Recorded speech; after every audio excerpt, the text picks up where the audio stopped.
రోదసిలోకి వెళ్లి అంతరిక్ష కేంద్రంలోనే చిక్కుకుపోయిన భారత సంతతి వ్యోమగామి సునీత విలియమ్స్ త్వరలోనే భూమి మీద కాలు మోపే దిశగా అడుగులు పడ్డాయి. నాసా స్పేస్ ఎక్స్లు తాజాగా క్రూ 10 మిషన్ను చేపట్టాయి. 4 వ్యోమగాములతో కూడిన ఫాల్కన్ 9 రాకెట్ భారత కాలమానం ప్రకారం ఇవాళ ఉదయం 4:33 కెనడీ స్పేస్ సెంటర్ నుంచి నింగిలోకి దూసుకెళ్లింది.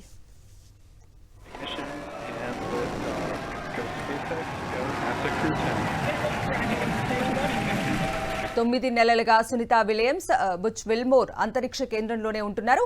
వారిని భూమిపైకి తీసుకొచ్చేందుకు 3 రోజుల క్రితం క్రూ 10 మిషన్ను చేపట్టేందుకు అన్ని ఏర్పాట్లు చేశారు. అయితే చివరి నిమిషంలో సాంకేతిక కారణాలతో ఆ ప్రయోగాన్ని నిలిపేశారు. తాజాగా వారిని తీసుకొచ్చేందుకు మళ్లీ ప్రయోగం చేపట్టారు.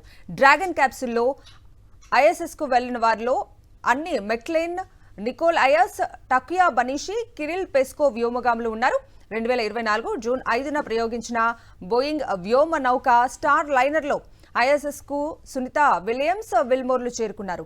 స్టార్ లైనర్లో సమస్యలు తలెత్తడంతో వారు లేకుండానే అది భూమిపైకి చేరింది. దీంతో వారిని తీసుకురావడానికి పలు అవాంతరాల తర్వాత 4 వ్యోమగాములను ఐఎస్ఎస్కు పంపించారు.